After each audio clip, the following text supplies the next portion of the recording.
नमस्कार पाठकों, the magic of world's में आपका स्वागत है। सारे नावेल मेरे द्वारा संपादित और अनुवादित है। यह आप विभिन्न प्रकार के काल्पनिक दुनिया देख सकते हैं। अब तक आपने देखा, ग्रैंड मास्टर के शब्द एक कान में गए और दूसरे से निकल गए, क्योंकि नूह ने अपनी इंद्रियों को बाहर की ओर विस्तारित करना जारी रखा, अराजकता की इस ऊर्जा को और अधिक देखा। बहुत जल्दी वो एक ऐसे क्षेत्र में आ गया जहां अराजकता की इस आभा की एक अविश्वसनीय और विपरीत मात्रा एकत्रित थी। अब आगे, अध्याय 411 आंदोलन। जैसे ही एक नए राक्षसी प्रभु को अपनी ताकत बढ़ाने के लिए एक भयानक तरीके का पता चला, विरोधी पक्षों के शक्तिशाली व्यक्ति अपनी अपनी चर्चाओं और योजनाओं के साथ आगे बढ़ रहे थे। धर्मी अग्नि अन्वेषण दल उस निगरानी टावर पर लौट आया था जहां उन्होंने प्राइम युद्धपोत को तैनात किया था। टावर के चारों ओर तनावपूर्ण वातावरण महसूस किया जा रहा था, क्योंकि अगले कुछ घंटों में उन्हें भविष्य में होने वाले परिवर्तनों के बारे में जानकारी दी गई थी, क्योंकि सेलेस्टियल्स ने इस ज्ञान पर प्रतिक्रिया व्यक्त की थी कि एक नया नरक भगवान उभरा है। इस घटना का मतलब था कि निकट भविष्य में, चाहे महीनों में हो या सालों में, एक नया युद्ध छिड़ जाएगा। नौवें नरकीय प्रभु का आगमन इसके संकेतों में से एक था, और आगे भी कई संकेत आने वाले हैं।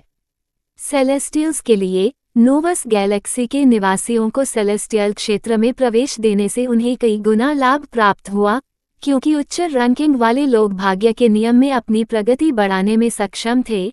साथ ही वे बेहेमोथ से और भी अधिक सामग्री लाने में सक्षम थे, जिनका शिकार वर्तमान में हजारों टीमों द्वारा किया जा रहा था।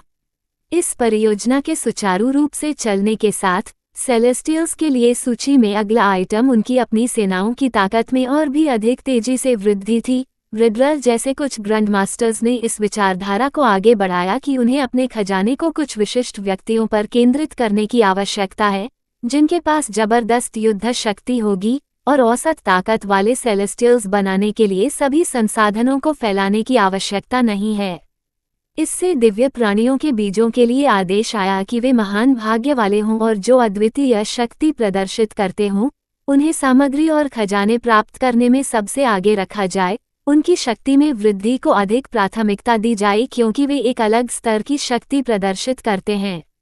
इससे ऐसा हुआ कि सेलेस्टियल्स के हाथों में आने वाली अधिकांश सामग्रियां शक्तिशाली ग्रैंड मास्टर्स और उन प्राणियों के पास पहुंच गईं, जिनके पास नोबल फेट जैसी अनोखी उपाधियां थीं, जिसका अर्थ था कि युद्ध राजकुमारी एथेना और क्रिक्सस द डिस्ट्रॉयर जैसे सेलेस्टियल्स को बहुत जल्द ही मुफ्त में बड़ी वृद्धि प्राप्त होने वाली थी।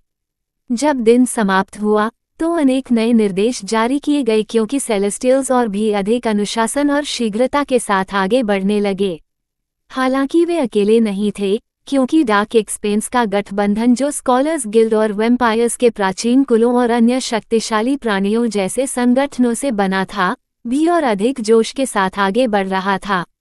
उनके जासूस जो दिव्य क्षेत्र में पहुंच गए थे, वे और भी तेजी से आगे बढ़ने लगे, क्योंकि नोवस आकाशगंगा के केंद्र में स्थित इस केंद्रीय क्षेत्र में एक अद्वितीय स्थानिक संबंध गुप्त रूप से स्थापित हो गया था, तथा उन्होंने दिव्य क्षेत्र के पुरस्कारों को पूरी गति से प्राप्त करना शुरू कर दिया।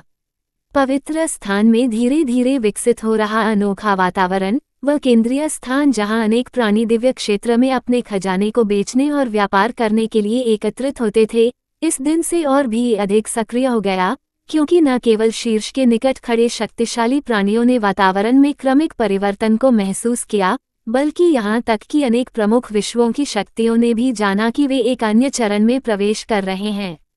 नूह ने धीरे धीरे इन सभी परिवर्तनों को आत्मसात कर लिया, क्योंकि उसके क्लोन ने द्वितीय नरकीय क्षेत्र में अराजकता और भाग्य दोनों की अद्भुत दोहरी साधना को एक साथ जारी रखा।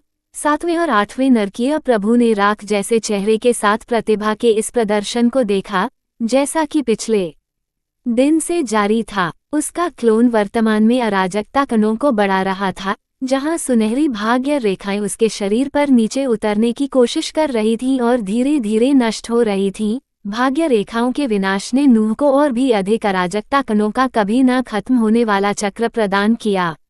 उसने धीरे धीरे सांस छोड़ते हुए अपने शरीर के चारों ओर फैले विशाल अराजकता क्षेत्र पर नजर डाली, विशेष रूप से उसमें बेतरतीब ढंग से घूम रहे हजारों अराजकता कणों पर। उसके आसपास का वातावरण अंधकार में और बादलों से घिरा हुआ था, क्योंकि आसपास मौजूद सभी इन्फिनल्स को लग रहा था कि जैसे जैसे वे कुछ घंटों के लिए इस अनोखे वातावरण में रह रहे हैं, उनका शरीर और भी मजबूत होता जा रहा है। जब उसने अपने स्टेट पैनल पर नजर डाली तो उसके शरीर में सबसे ज्यादा बदलाव आ रहे थे, और ये संख्याएं उसके महत्वाकांक्षी विचारों को और भी मजबूत बना रही थीं, क्योंकि वे अनगिनत संभावनाओं की भविष्यवाणी कर रहे थे। नुआ ओसमोंट शीर्षक इन्फिनल लॉर्ड संस्करण रक्तवंश वेम्पायर प्रोजेनिटर जागृति भाग्य रेखा 26,653 अराजकता कण 45,635 मूल कोर एस फायर 2 जीवन शक्ति आत्मा केंद्र शक्ति आत्मा नियम जल -11 अंतरिक्ष -8%, भाग्य -0.26%, अग्नि -11%, अराजकता -0.45%। अराजकता कणों की संख्या 0 से बढ़कर 45,000 तक पहुंच गई, और वो भी उस एक दिन में जब उसने अराजकता के शिष्य की साधना शुरू की। अराजकता के नियम के तहत प्रतिशत भी बढ़कर 0.45% हो गया। ये पिछले महीने की उसकी पूरी प्रगति से भी ज्यादा था, क्योंकि उसने सामान्य रूप से दिव्य जीवों की तरह भाग्य रेखाएं एकत्रित की थीं।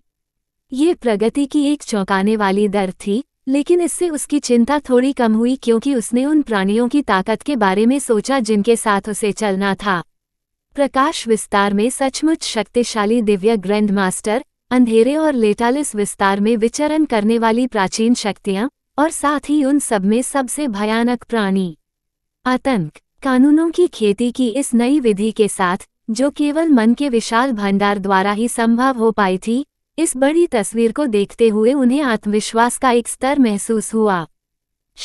उसने अपने हाथ हिलाए जैसे ही उसने भाग्य के शिष्य और अराजकता के शिष्य की ओर अपना मन जलाना बंद किया।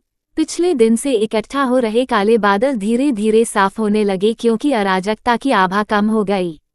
उसके शरीर के चारों ओर अराजकता का क्षेत्र गड़गड़ा रहा था, और 45,000 से ज्यादा अराजकता कण उसके भीतर अराजक रूप से घूम रहे थे। उसने अपने विचारों को गति दी और ये कण धीरे धीरे स्थिर हो गए। उसके शरीर के चारों ओर का अराजकता क्षेत्र धीरे धीरे पारदर्शी होता गया और गायब हो गया, जिसे कोई और कभी नहीं देख सकता जब तक कि वह खुद न चाहे। उसने ऊपर उठते हुए सांस छोड़ी और दूसरे नारकीय क्षेत्र के आकाश में तैरते 2 नारकीय प्रभुओं की आभा को महसूस किया। गायब होते हुए वह लाल प्रकाश कणों में बदल गया और उनके सामने आकाश में फिर से प्रकट हुआ, क्योंकि उसे पता था कि उसने उन्हें समझ से परे झकझोर दिया होगा।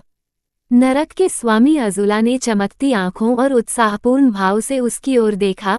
उसके भावशून्य चेहरे को देखकर ऐसा लग रहा था जैसे उसने जो किया वह कुछ खास नहीं था। 8वें नरक के स्वामी राइकर ने तीखी निगाहों से नूह की ओर देखा और वो टिप्पणी करने से खुद को रोक नहीं पाया। तुम सच में क्या हो? ... अध्याय समाप्त। अब आगे। अध्याय 412 उपयोग। नूह ने अपने सामने खड़े 2 नरकीय प्रभुओं की ओर देखा और भावशून्य भाव से उत्तर दिया, ऐसा लगता है कि मैं अराजकता के नियम के साथ जितना सोचता था उससे कहीं अधिक तालमेल में हूँ।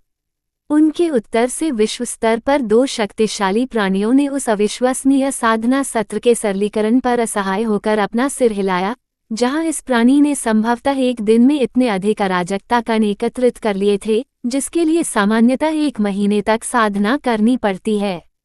यदि आपकी शक्ति इस तरह बढ़ती है, तो आत्मा निर्माण क्षेत्र से आगे आपकी क्षेत्र प्रगति केवल धीमी हो जाएगी। सर्वोच्च कानून की गहन समझ आपको तेजी से सफलता प्राप्त करने में सहायता करेगी, साथ ही आपकी ताकत भी बढ़ाएगी। नूह ने इस पर सिर हिलाया और एक बार फिर बोला, मुझे जल्द ही अशिष्ट होना पड़ेगा और हमारे दायरे को छोड़ना होगा। मुझे पता है कि आप सभी को लग रहा है कि मैं पूरी तरह से नरकवासी नहीं हूँ। मेरी अनोखी स्थिति मुझे आज़ादी से घूमने की इजाज़त देती है। मैं बाहरी दुनिया और दायरे में सक्रिय रूप से घूमकर अराजकता के नियम की अपनी समझ को और बढ़ाने की योजना बना रहा हूँ। उसके शब्दों से एक क्षण के लिए सन्नाटा छा गया। अजुला मधुर मुस्कान के साथ मुस्कुरा रही थी, जबकि राइकर ध्यान से उसकी ओर देख रहा था। सुडौल अजुला प्रेमपूर्ण स्वर में बोल रही थी, बस ये सुनिश्चित करें कि एक नरकवासी भगवान के रूप में आपकी पहचान छिपी रहे ताकि आप अनजाने में युद्ध शुरू न कर दें। हम नहीं चाहेंगे कि 9वें नरकवासी भगवान की मृत्यु उसके बैठते ही हो जाए। नूह ने सिर हिलाया और 8वें इन्फर्नल लॉर्ड राइकर की ओर देखा, जिसने भी सिर हिलाया। उसके क्लोन ने यूनिक ओरिजिन डाला क्योंकि उसके सिर से निकला शाही मुकुट गायब होने लगा। चांदी की धारियों से भरे काले बाल वापस आ गए क्योंकि उसने अपना वास्तविक रूप वापस ले लिया जो नूह ओसमोंड था। एक ऐसा मानव रूप जो इतना सहज है। भविष्य में तुम्हारी प्रतिभाएं बहुत महत्वपूर्ण होने वाली हैं। जाओ और सावधान रहो। जब भी प्रथम नरकीय प्रभु का कोई सम्मान पत्र तुम्हारे लिए आएगा, मैं तुम्हें संदेश भेज दूंगा। 7वें नरकीय प्रभु अजुला ने ये कहा जब उसने अपना हाथ हिलाया। एक अनोखी शक्ति से स्पंदित एक रूनिक पदक नूह की ओर आ रहा था। जब उसने अपने हाथों को हिलाया और उसे अपने विशाल स्थान में रख दिया, तो फिर मुझे आपको परेशान करना पड़ेगा। सीनियर्स, कृपया मुझे बताएं कि क्या मैं किसी भी तरह से आपकी मदद कर सकता हूं। नूह ने इन शक्तिशाली विश्व स्तर के व्यक्तियों को हल्का सा प्रणाम किया। जैसे ही वह प्रकाश के कणों में लुप्त होने लगा, 2 नरकीय प्रभुओं के सामने से गायब हो गया और अपने पीछे एक चौंकाने वाला वातावरण छोड़ गया, जहां वे अभी भी उसके जंगली साधना सत्र से उबर रहे थे। उद्धरण चिन्ह ... यह नया नरकीय प्रभु कुछ चौंकाने वाला हो सकता है, जिसने अभी तक हम सभी को यह नहीं दिखाया है कि वह क्या करने में सक्षम होगा। राइकर के चेहरे पर एक विचारशील भाव प्रकट हुआ जब अजुला की आंखें चमक उठीं और उसके बाद उनके शरीर अलग अलग दिशाओं में अपने अपने कार्य करने के लिए चल पड़े। योजक चिन्ह योजक चिन्ह योजक चिन्ह। प्राचीन रक्त क्लोन एक निश्चित ज्वालामुखी पर्वत के नीचे पुनः प्रकट हुआ, जहां अग्नि के शिष्य की विरासत समाहित थी। लघु आध्यात्मिक भूमि अभी भी प्राचीन पेडेस्टल के पास शांतिपूर्वक तैर रही थी।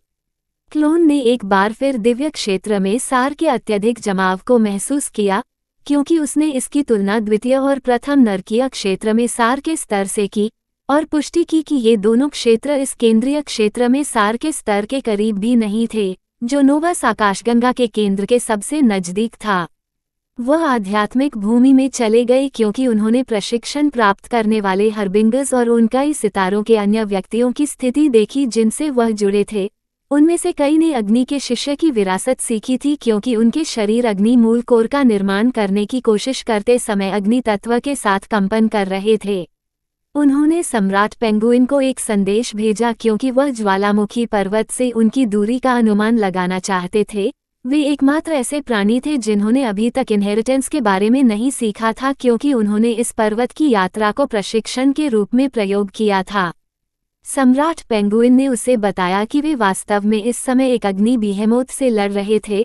प्राचीन रक्त क्लोन आध्यात्मिक भूमि का उपयोग करके ये जांचने के लिए कि सम्राट पेंगुइन वास्तव में किस स्थान पर था, आध्यात्मिक भूमि के खजाना शिकारी का पीछा करते हुए इस ज्वालामुखी पर्वत की ओर जाते समय उसने अपने लिए जो नक्शा बनाया था उसके साथ मोटे निर्देशांक का मिलान किया और केवल उन बीहेमोथ के स्थानों को चिन्हित किया जो उसके सामने आए। उसने उनका स्थान पाया और एक बार फिर गायब हो गया।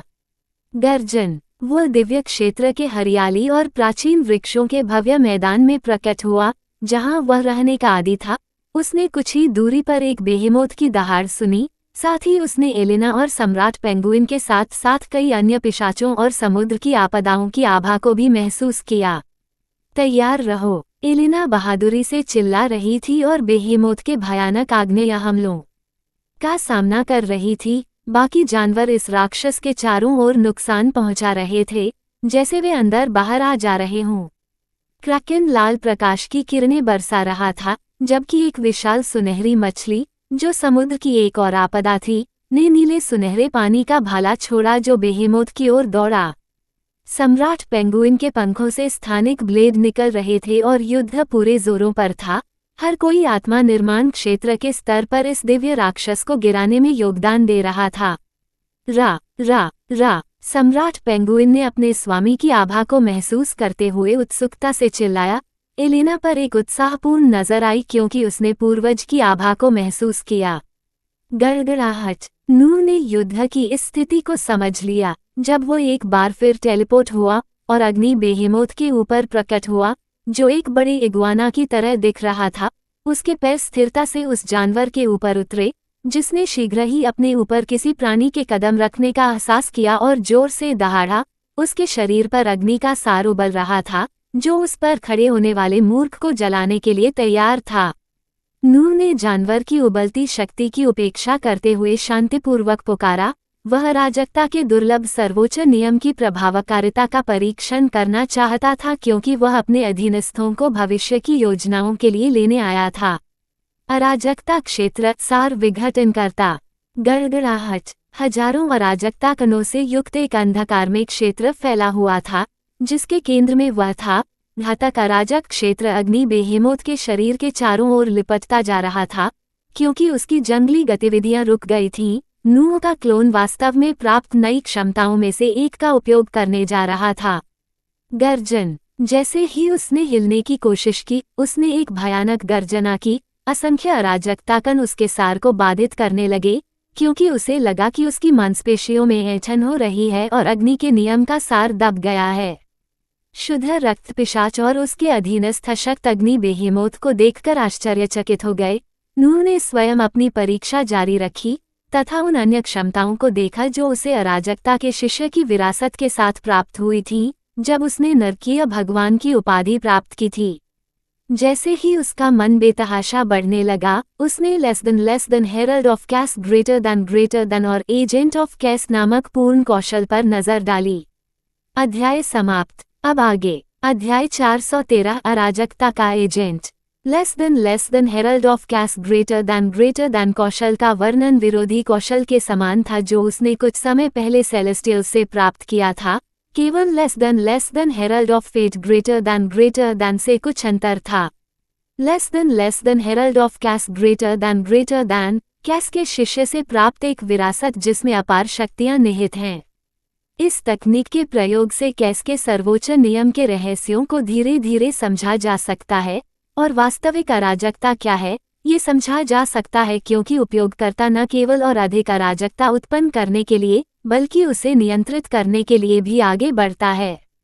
इसकी क्षमताओं में कैस डिस्कर्नमेंट, कैस ट्रैवर्सर, कैस कंसीलमेंट और कैस हार्वेस्टर शामिल हैं। अराजकता विवेक। विभिन्न सत्ताओं या प्राणियों की अराजकता की धुंधली और गूढ़ गतिविधियों को देखना आसान हो गया।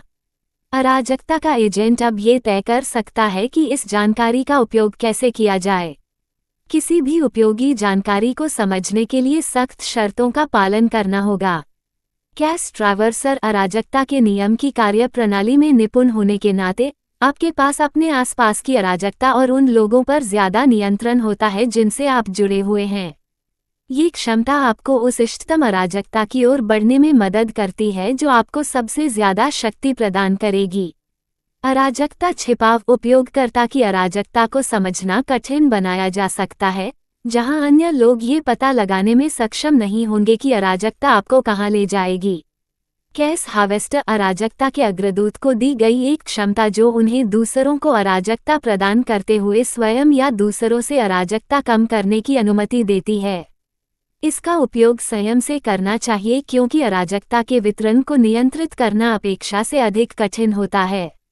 क्षमताओं का वर्णन less than herald of fate greater than से काफी मिलता जुलता था, जहां कोई यह भी कह सकता था कि वे बस कॉपी पेस्ट जैसे लग रहे थे, लेकिन दोनों नियम एक दूसरे के विपरीत थे, और समान क्षमताएं होने से नूह समीकरण के दोनों पहलुओं को देख पाता, यानी भाग्य और अराजकता दोनों को समझ पाता।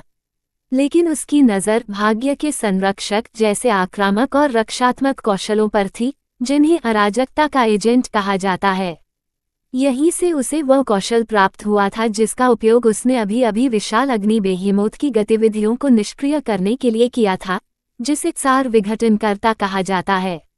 सोल अराजकता का एजेंट 0/60 किसी भी चीज के एजेंट की उपाधि दुर्लभ होती है।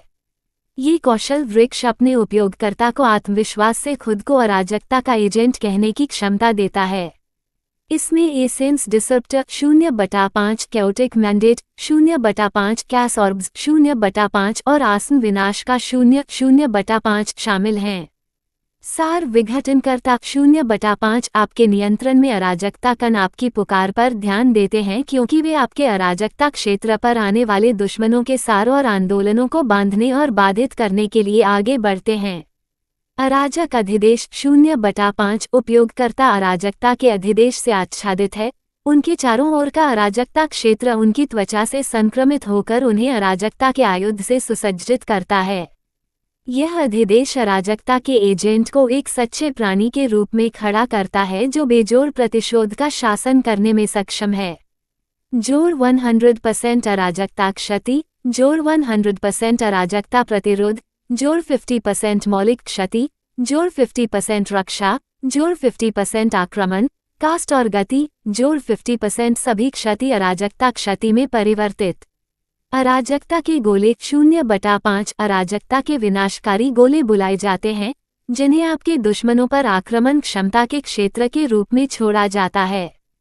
प्रत्येक गोला अपने साथ एक अव्यवस्थित तारे की विस्फोटक शक्ति रखता है। प्रभावित क्षेत्र 50 मीटर। आसन कयामत का 0/5 अराजकता का 0 एक विशेष शत्रु पर केंद्रित है। ये 0 शत्रु पर भय और दमन प्रभाव स्थापित करता है और घातक कयामत स्पाइक्स की बारिश से पहले उनकी मानसिक स्थिति को अव्यवस्थित करता है। उसकी आंखों के सामने खूबसूरती से वर्णित कौशल का एक सेट रखा गया था और उसने सबसे पहले सार विघटनकर्ता का परीक्षण करना शुरू किया। उसके नियंत्रण में 45,000 से अधिक अराजकता कण फायर बेहेमोथ के शरीर के माध्यम से व्याप्त हो गई क्योंकि उसने अपने सार और मांसपेशियों को स्थानांतरित करने की कोशिश की, लेकिन वह असमर्थ हो गया। सम्राट पेंगुइन ने ये दृश्य देखा जिसमें उसके स्वामी ने एक राक्षसी आत्मा फोजिंग बेहेमोथ को प्रवेश करते ही अशक्त कर दिया, तथा जब उसने अपने कानों में शांति का आदेश सुना तो वह अपनी मूर्छा से बाहर आ गया। आक्रमण करना। ओह! पाप के अग्रदूत और शुद्ध रक्त पिशाच शक्ति के प्रदर्शन से उत्साहित हो गए और अधिक जोश के साथ आगे बढ़े क्योंकि उनके हमलों ने अग्नि बेहेमोथ को तोड़ दिया जो स्वयं की रक्षा के लिए अपने सार का उपयोग भी नहीं कर सकता था। नूह का क्लोन विशाल इगुआना दिखने वाले जानवर के ऊपर बना रहा क्योंकि उसने सार विघटनकर्ता कौशल में मैना डालना जारी रखा ताकि उसके कैस क्षेत्र में कैस कणों को अनुमति मिल सके जो इस विशाल जानवर की संपूर्णता को लपेटते हुए इसके सार को बाधित करना जारी रखते हैं। अपनी शक्ति के साथ वह वर्तमान में यही कर सकता था, जिसकी कल्पना करना भी एक भयानक विचार था क्योंकि उसने एक शक्तिशाली सामान्य बेहेमोथ की गतिविधियों को शांत भाव से रोक दिया था। उन्होंने कैस ऑर्ब्स या आसन कयामत का 0 जैसे अन्य भयानक ध्वनि कौशल का उपयोग नहीं किया, जो संभवतः साइट पर सब कुछ मिटा देते। उन्होंने अपने अधीनस्थों को इस बेहेमोथ को खत्म करने दिया और उनकी हत्या को नहीं चुराया। दहाड़। अग्नि बेहेमोथ से अनिच्छा की एक कमजोर दहाड़ निकली क्योंकि उसे ऐसी स्थिति का सामना करना पड़ा जहां वह हिल भी नहीं सकता था। भयानक हमले हो रहे थे जिन्होंने जल्द ही उसकी जान ले ली। धमाका। जैसे ही ऑर्डर ऑफ ब्लड ने जयकारा लगाया, उसका शरीर जमीन पर गिर गया। टीम के कई सदस्य चमकती आंखों से नूह की ओर देख रहे थे क्योंकि उन्होंने कुछ सेकंड के लिए उसके घुसपैठ से एक बेहेमोथ को इतनी आसानी से पहचान लिया था। मालिक। सम्राट पेंगुइन की आंखें चमक रही थीं जब वो और उत्साही दिखने वाली एलेना सबसे पहले आगे बढ़े। नूह ने उनकी ओर सिर हिलाया और बेहेमोथ के दाईं ओर हाथ हिलाया। सार एक पोर्टल के रूप में धीरे धीरे बनने लगा। चिकना पेंगुइन अग्नि बेहेमोथ के पास आया और उसने अपनी स्थानिक क्षमताओं का उपयोग करके लूट के रूप में गिरे हुए कोर और कौशल पुस्तकों को बाद में बांटने के लिए रख दिया और उसके बाद उसने अपने पंखों को जानवर के विशाल शरीर की ओर लहराया और वह सम्राट के पेंगुइन के स्थानिक इन्वेंट्री कौशल में भी गायब हो गया। पोर्टल का निर्माण पूरा हो गया क्योंकि चुपचाप दिव्य क्षेत्र के खोजे गए उत्तरी क्षेत्र में नूह अपने बाकी अधीनस्थों को इकट्ठा करने आया ताकि वे अग्नि के शिष्य की विरासत सीखना शुरू कर सकें। वर्तमान में उसकी सबसे करीबी योजना आध्यात्मिक भूमि के जानवरों से निपटने की थी क्योंकि वह कुछ ऐसी तैयारी कर रहा था जिसे वह अपनी भविष्य की योजनाओं के लिए अभ्यास मानता था। वह जिस चीज को अभ्यास मानता था वह आध्यात्मिक भूमि को 9वें स्तर तक उन्नत करने की आवश्यकताओं को पूरा करना था, जहां उसे एक छोटे विश्व के मूल पर अपना हाथ रखना था। अध्याय समाप्त। अब आगे। अध्याय 414 जड़ी बूटियां और गोलियां सफलता के लिए अच्छी हैं। जैसे ही नूह ने उस द्वार को मिटा दिया जो उस स्थान पर आध्यात्मिक क्षेत्र की ओर जाता था जहां एक अग्नि बेहिमोत गिरा था, वह गायब होने वाला अंतिम व्यक्ति था क्योंकि वह ज्वालामुखी पर्वत के नीचे सभी के साथ शामिल हो गया जहां आध्यात्मिक भूमि प्राचीन पेडेस्टल के बगल में खड़ी थी जिसमें अग्नि के शिष्य के लिए विरासत क्रिस्टल रखा था। यह अत्यंत गर्म वातावरण था जिसका सामना केवल उच्च लोगों के लोग ही कर सकते थे तथा सभी नए लोग जो अग्नि बेहेमोथों से युद्ध कर रहे थे वे ऐसे लोग थे जो आसानी से स्वयं ही विरासत सीख सकते थे। उसने एलेना की ओर देखा और उसे तथा अन्य लोगों को कई दिशा निर्देश दिए। उन सभी को इकट्ठा करें जिन्होंने विरासत के बारे में नहीं सीखा है और पूरी प्रक्रिया की देखरेख करें। अब बोलते हुए उन्होंने सम्राट पेंगुइन की ओर इशारा किया। उद्धरण चिन्ह ... अपने भाइयों और बहनों को इकट्ठा करो, हमें एक और शक्ति स्तरीय सत्र से गुजरना है।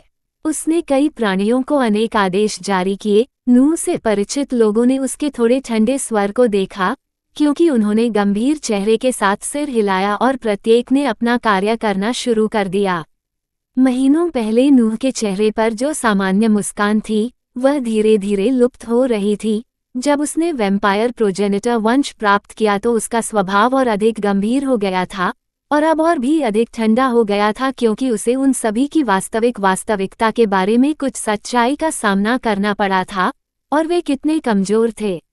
ध्यान देने वालों को याद होगा कि जब वह नए क्षेत्रों की खोज करता, नए कौशल हासिल करता या नए शक्तिशाली खजानों पर हाथ डालता तभी उसका स्वभाव ज्यादा खुशमिजाज या उत्साहपूर्ण हो जाता था। उसकी भावनाएं धीरे धीरे ज्यादा भावशून्य और शांत होती जा रही थीं और उसका खुशमिजाज और उत्साहित पक्ष धीरे धीरे एक कोने में सिमटता जा रहा था।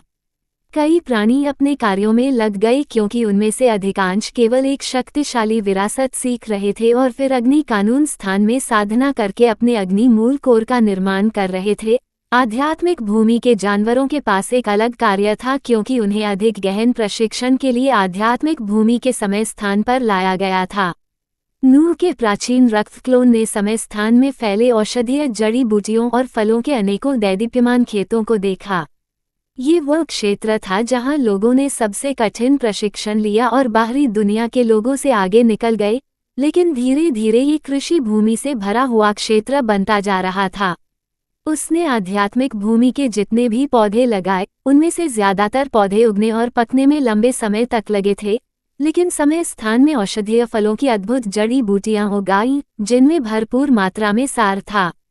उसने इन पौधों को थोड़े समय में उगाने के लिए बढ़े हुए अनुपात का उपयोग किया। जब आध्यात्मिक भूमि को अंतिम बार 8वें स्तर पर उन्नत किया गया था तो उसने नए उपलब्ध पौधों को लगाया था जिन्हें अन्य के अलावा अत्रामिरे और किंग्स कोलाड कहा जाता था, जहां इन जादुई पौधों के उत्पाद उसके सामने देखे जा रहे थे क्योंकि वह झिलमिलाते पौधों से लदे खेतों को देख रहा था जिनमें इंद्रधनुषी रंग के फल लटक रहे थे जबकि कुछ जगमगाती जड़ी बूटियों के रूप में उग रहे थे। इन अनेकों काल्पनिक खेतों से एक गहन सुगंध फैल रही थी। जब नूह ने अपने हाथ हिलाए, अनेक फलों और जड़ी बूटियों को इकट्ठा किया तथा गोलियों को बनाने के लिए एक बार फिर तैयारी की तथा इसके लिए उसने चांदी की लौ की भट्ठी का उपयोग किया जो उसे रहस्यों से घिरे एक प्राणी से प्राप्त हुई थी, लेकिन नूह को पहले से ही कुछ संभावनाओं का हल्का सा संकेत मिल गया था। खुद को कर्म संप्रदाय का गुरु कहने वाले इस प्राणी ने उसके लिए एक ऐसी चीज भी छोड़ी थी जिसका इस्तेमाल वह तब से ज्यादा नहीं कर रहा था जब से उसे मिला था, विधिपूर्ण पोषण नाम की एक वस्तु जो नियमों की साधना में मदद करती है। ये वह चीज थी जिसे वह इस दौरान निकालकर इस्तेमाल करने की योजना बना रहा था क्योंकि वह आखिरकार उस दौर में पहुंच रहा था जब वह नियमों की समझ पर ध्यान केंद्रित कर रहा था। उन्होंने इन विचारों को एक तरफ रख दिया क्योंकि उनके सामने एक कड़ाही प्रकट हो गई।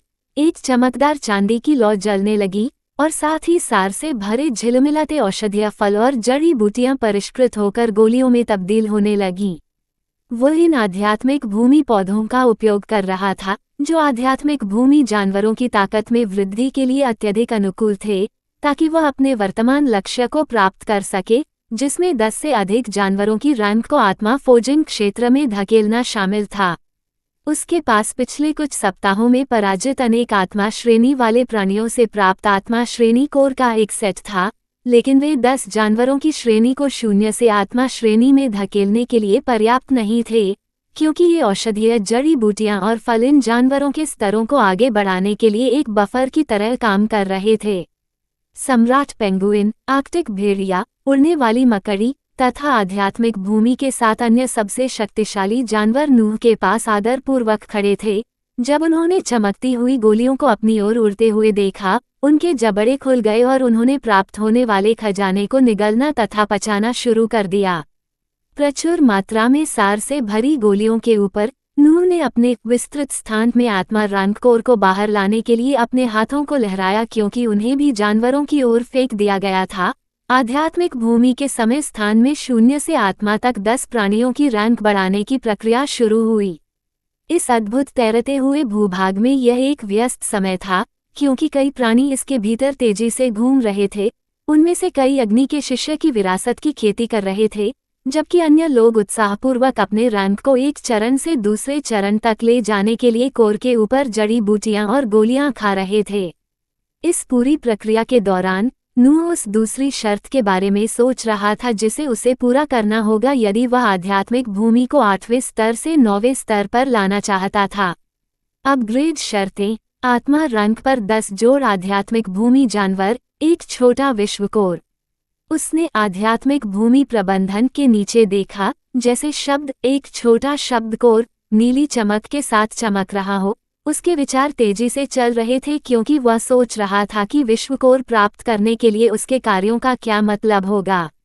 ये क्षणिक विचार उसके मन से तुरंत ही निकल गया, क्योंकि उसका हृदय दृढ़ हो गया, क्योंकि उसे पता था कि समय निकट आने पर वो इस समस्या का सामना करेगा, और चाहे उसे कुछ भी करना पड़े, वो उसे अवश्य पूरा करेगा। उसका मन पहले से ही उन प्राणियों की कई यादों में खोया हुआ था जिन्हें उसने पहले निगल लिया था। जैसे जैसे वह संभावित छोटे छोटे संसारों की तलाश कर रहा था, चाहे वे आबाद और जीवन से भरे हुए हों, जिनमें कोई सभ्यता ना हो, या फिर वे जो बस निर्जन ग्रह हों और जिनमें रहने लायक वातावरण ना हो। उसके पास कई संभावनाएं थीं, और अपने लक्ष्यों को प्राप्त करने के लिए उसे पूरी दुनिया और उसके प्राणियों को नष्ट करने की जरूरत नहीं थी।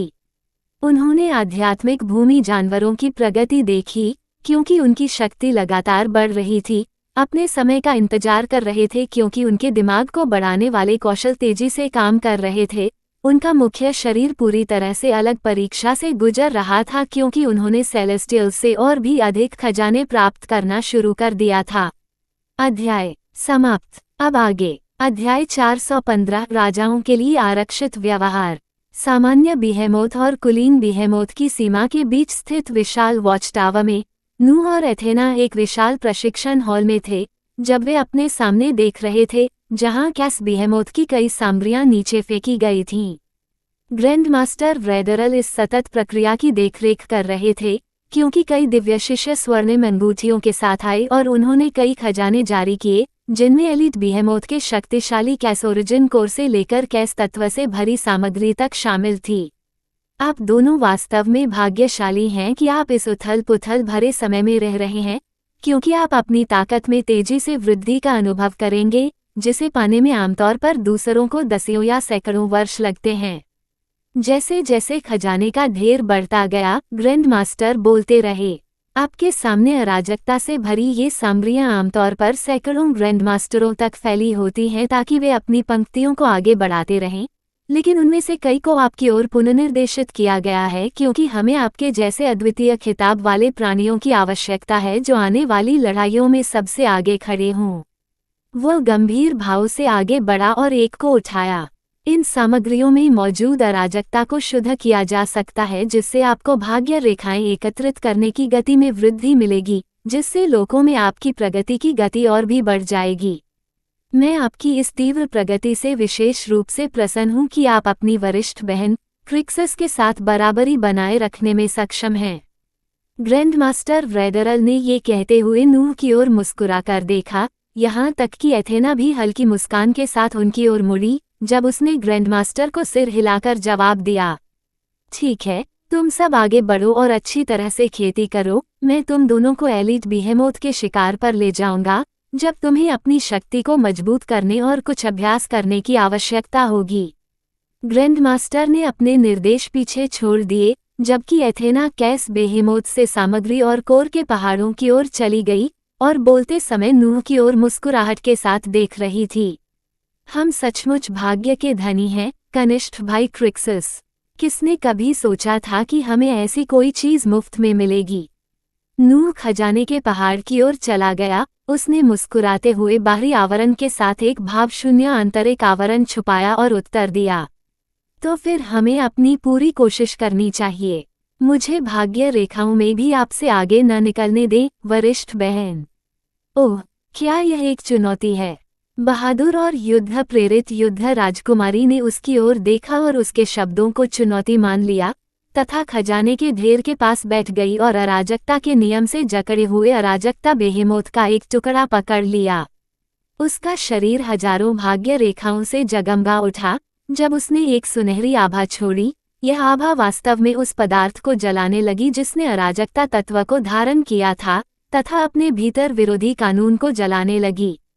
जैसे जैसे ये प्रक्रिया जारी रही, भाग्य की एक और रेखा हवा से नीचे उतरी और एथेना की ओर स्थिर रूप से जुड़ गई।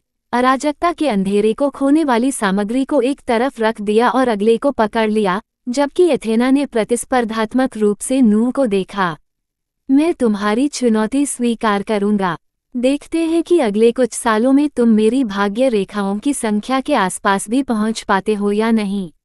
एक बड़ी बहन और एक छोटे भाई के रिश्ते की चमक उनके बीच खिलती हुई प्रतीत हुई, क्योंकि महान भाग्य वाले दो प्राणियों ने उन खजानों का उपयोग करना शुरू कर दिया जो उन्हें खेती करने के लिए सौंपे गए थे।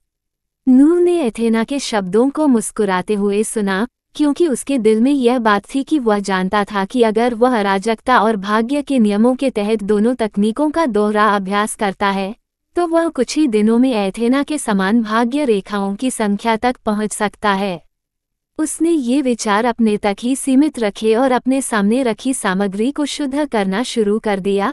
धीरे धीरे अपनी भाग्य रेखाओं को बढ़ाता गया, जबकि उसका क्लोन उन दोनों के लिए कठिन काम करता रहा। उन्होंने वर्तमान में केवल एक दिन ही अराजकता कणों को बढ़ाने पर ध्यान केंद्रित करने में बिताया था, जब उनका क्लोन द्वितीय नरकीय क्षेत्र में प्रशिक्षण ले रहा था, जिससे अराजकता के सर्वोच्च नियम का प्रतिशत 0.46% हो गया, जहां उन्होंने भाग्य के सर्वोच्च नियम के 0.26% को दरकिनार कर दिया, जिसे उन्होंने पहले प्राप्त किया था। जब वह भाग्य रेखाओं की संख्या बढ़ाने के लिए स्विच करता, तो उसे एथेना और उसके आसपास आने वाले अन्य दिव्य प्राणियों की नज़रों से अपनी असली संख्या छिपाने के लिए सावधान रहना पड़ता। उसने एक ऐसी अद्भुत प्रतिभा दिखाने की योजना बनाई जिससे भाग्य रेखाएं तेजी से जमा हो जाती, लेकिन वह एक दिन में लगभग 48,000 भाग्य रेखाएं जमा करने की अपनी दर को कभी नहीं समझा सका। जब उन्होंने पहली बार अराजकता के शिष्य और भाग्य के शिष्य दोनों की साधना की विधि का उपयोग किया, जहां उनके चारों ओर अराजकता क्षेत्र आने वाली भाग्य की रेखाओं को नष्ट कर रहा था, तो उनके अराजकता कण हर घंटे 2000 की दर से बढ़ गए थे। इसका मतलब था कि एक दिन में वह 48,000 कैस पार्टिकल्स इकट्ठा कर सकता था, जबकि उसकी भाग्य रेखाएं वैसी ही रहेंगी क्योंकि वह कैस पार्टिकल्स प्राप्त करने के लिए आने वाली सभी भाग्य रेखाओं को जला रहा था। भविष्य के लिए उसे एक विस्तृत योजना बनानी थी जिसमें वह एक दिन अपनी भाग्य रेखाओं को बढ़ाने के लिए कैस पार्टिकल्स को शुद्ध करे और फिर अगले दिन विपरीत नियम में अपनी प्रगति बढ़ाने के लिए इसके विपरीत करे। ये भी इस बहाने से था कि वह दिन के सभी 24 घंटे केवल साधना में ही बिताते हैं और इसके अलावा कुछ नहीं करते। उसके दिमाग ने गणनाएं शुरू कर दी और कुछ अजीबोगरीब संख्याएं सामने आईं। अगर वह अगले महीने तक हर दिन 24 घंटे 2000 प्रति घंटे की दर से सिर्फ एक ही नियम पर ध्यान केंद्रित करे, तो वो एक महीने में 1440,000 अराजकता कन्या भाग्य रेखाएं जमा कर सकेगा। अगर वह दोनों में उसी गति से प्रगति करना चाहता था जिस गति से उसने अपना ध्यान दोनों पर बांटा था, तो ये संख्या आधी हो जाती क्योंकि उसे एक दिन अराजकता पर और दूसरे दिन भाग्य पर ध्यान केंद्रित करना पड़ता। और अगर यह ध्यान में रखा जाए कि वह दिन में पूरे 24 घंटे खुद को अलग थलग रखने के अलावा और भी काम करेगा, तो शायद हर महीने भाग्य रेखाएं और अराजकता कंठ दोनों ही 5 लाख जमा करना संभव हो पाता। ये हर महीने एक साथ 2 सर्वोच्च कानूनों में लगभग 5% की वृद्धि थी। एक भयानक विचार जो किसी भी जानकार व्यक्ति को भयभीत कर देगा। अध्याय समाप्त। अब आगे अध्याय 416 एक विश्वकोर। जब नूह के मन में भयानक गणनाएं चल रही थीं, तब उसके प्राचीन रक्त क्लोन ने अपनी गोली बनाने का सत्र समाप्त कर लिया था, क्योंकि उसने 10 आध्यात्मिक भूमि जानवरों के चारों ओर अलग अलग रंग के सार को घूमते हुए देखा था। उन्होंने अपनी इंद्रियों को फैलाया और विस्तृत आध्यात्मिक भूमि पर अन्य प्राणियों की निरंतर मजबूती पर नजर रखी। भूमिगत क्षेत्र में स्थिर रूप से स्थित असंख्य द्वार रंगीन रोशनी से जगमगा रहे थे, क्योंकि जिन्हें अनुमति दी गई थी वे कभी कभी आध्यात्मिक भूमि में प्रवेश कर जाते थे, जबकि स्टीव मिखाइल जैसे व्यक्ति भी वहां प्रवेश कर जाते थे और स्वतंत्रतापूर्वक रहते थे, क्योंकि वह नीले ग्रह पर अपना काम करने के लिए चले जाते थे और फिर आध्यात्मिक भूमि में साधना करने के लिए वापस लौट आते थे। सब कुछ सुचारू रूप से चलता हुआ देखने के बाद क्लोन आध्यात्मिक भूमि के टाइम स्पेस से गायब हो गया, क्योंकि उसने आध्यात्मिक भूमि के जानवरों को आत्मा फोजिंग दायरे में अपनी सफलता पूरी करने दी और उनके अवशोषण को जारी रखने के लिए कई सार स्पंदित गोलियां और कोर पीछे छोड़ गए। इस बार उन्होंने लंबी दूरी तक टेलीपोर्टेशन किया, क्योंकि इसमें भारी मात्रा में मैना का उपयोग किया गया था। उनका शरीर अंतरिक्ष के विस्तृत विस्तार में पुनः प्रकट हुआ, जो उनके ग्रहलोक से अधिक दूर नहीं था। प्राचीन रक्त क्लोन ने उस छोटी नीली दुनिया पर नजर डाली जिसे केवल वह ही देख सकता था। विश्व पर्दा जो उसने इस दुनिया पर और अन्य दुनियाओं पर डाला था जिनसे वह बहुत पहले जुड़ा था, अभी भी सक्रिय है और दुनिया को किसी भी गुजरती आंखों से छिपा रहा है। उसकी आंखों के सामने की दुनिया पहले से ही एक प्रमुख दुनिया की स्थिति के करीब पहुंच रही थी, क्योंकि यह उन कई दुनियाओं से सार की शक्तिशाली प्रतिक्रिया जारी रखती थी जिनसे ये जुड़ी हुई थी, विशेष रूप से प्राचीन रक्त दुनिया जो अतीत में किसी समय एक संपूर्ण क्षेत्र थी। फिर भी ये शक्तिशाली और विशाल दुनिया अभी भी बहुत छोटी लग रही थी, क्योंकि वह इसे बहुत दूर से देख रहा था। उसका शरीर इस नीले ग्रह से दूर जा रहा था, क्योंकि इस बार उसका लक्ष्य अब तक हुई सभी प्रगति की जांच करना नहीं था, बल्कि आसपास के क्षेत्र में व्यवहार्य दुनिया की खोज करना था, जिसके मूल को वह निकाल सकता था। यह ऐसी बात थी जिसे कुछ महीने पहले तक उसका अपना दिमाग भी नहीं समझ पाता। ये तथ्य कि उसके जैसा कोई व्यक्ति अंतरिक्ष में भ्रमण कर रहा है और वास्तव में एक व्यवहार्य दुनिया की तलाश कर रहा है, ताकि वह संपूर्ण विश्व कोर को चुरा सके और संभवतः ऐसी दुनिया को नष्ट कर सके, उसके लिए अत्यंत विदेशी बात थी। फिर भी अब ये वास्तविकता बनने वाली है। लेसर कथवलु कौशल वृक्ष की अंतरिक्ष का बच्चा क्षमता के कारण उसका शरीर अंतरिक्ष में घूम रहा था और उसे ऐसा लग रहा था जैसे वह सबसे आरामदायक वातावरण में है। उसका शरीर अंतरिक्ष की विशालता में आश्चर्यजनक गति से दौड़ रहा था और उसके कई निष्क्रिय कौशलों से प्राप्त जबरदस्त प्रोत्साहन ने उसकी गति और शक्ति को डोमेन विस्तार क्षेत्र के करीब पहुंचा दिया था। वो ये बात केवल तभी विश्वासपूर्वक कह सकते थे जब बात डोमेन विस्तार क्षेत्र के सामान्य स्तर पर मौजूद लोगों की आती थी, और इसमें वेड्रेल जैसे दिव्य ग्रैंड मास्टर्स को शामिल नहीं किया गया था। वह अंतरिक्ष की विशालता में घूमता रहा और शून्य में विशिष्ट तारों की तलाश में भटकता रहा। वह जिस ग्रह की तलाश में था वह एक छोटा सा ग्रह था जहां कोई भी निवासी नहीं होगा, संभवतः एक ऐसा ग्रह जिसका वातावरण इतना कठोर हो कि कोई भी जीव जीवित न रह सके। उसका हृदय पूरी तरह से विध्वंसक बनने के लिए तैयार नहीं था, जहां वह बिना किसी हिचकिचाहट के एक छोटे से विश्व के केंद्र पर कब्जा कर लेता, जो कुछ महीने पहले उसके गृहलोक के समान जीवन रूपों से भरा हुआ था, भले ही उसके पास वर्तमान में कितना भी ज्ञान क्यों न हो। वह ज्यादा दूर नहीं गया था कि उसे एक ऐसी दुनिया मिल गई जो तात्विक तूफानों और अराजक ऊर्जाओं से भरी हुई थी।